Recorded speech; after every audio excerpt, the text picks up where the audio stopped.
Good morning everyone. তো আজকে সকালে বাবু ওঠার আগে একটু পড়াশোনা করার চেষ্টা করছিলাম। আজকে তো বিজ্ঞান নিয়ে বসেছি অনেক দিন পরে। আজকে একটু বিজ্ঞান পরীক্ষা দিব ভাবতেছিলাম, তার জন্য কী কী পড়বো সেগুলো দাগিয়ে নিয়েছিলাম। তারপর বাবু ঘুম থেকে উঠে যায়, ওকে একটু খাইয়ে দাইয়ে আবার ঘুম পাড়িয়ে দোলনায় শুয়ে দিয়েছি। এই তো তারপর আবার একটু পড়তে বসবো। বিকাল দিকে ছাদে গিয়েছিলাম অল্প একটু পানি দিতে।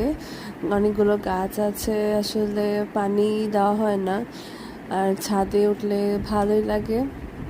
ছাদ বাগানগুলোতে পানি দেওয়ার পর আবার বাসায় চলে আসি। সন্ধ্যার দিকে একটু রিফ্রেশমেন্টের জন্য বাইরে গিয়েছিলাম, বেশিক্ষণ থাকিনি। রিফ্রেশমেন্টের মাঝে মাঝে দরকার হয়, তো বাইরে ভালোই লাগছিল। তারপরে আর কি বাসায় ফিরে সেই ব্যাক টু পড়াশোনা।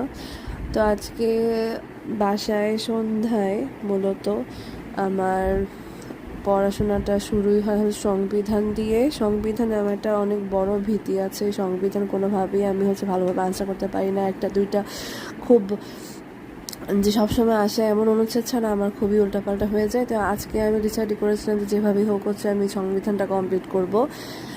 লাইভ এমসিকের খুব ভালো একটা নোট পেয়ে গিয়েছিলাম, ওটার এই পিডিএফ আমি ডাউনলোড করে ওটাকে প্রিন্ট করে নেই, এবং ওটার মধ্যে আমি যত আরও অতিরিক্ত কিছু লাগলে সেগুলো নোট করে করে পড়ছিলাম। তো আজকে যেভাবে সংবিধান পড়েছি, তারপর আমি আবার লাইভ এমসিকিউতে এক্সাম দিচ্ছিলাম। ফেভারিটগুলো অ্যাড করে রাখছিলাম যে পরবর্তীতে আবার যাতে রিভাইজ করতে পারি। তো এভাবে মনে হচ্ছে যে আজকের পড়ার পরে সংবিধান কিছুটা আয়ত্তে এসেছে।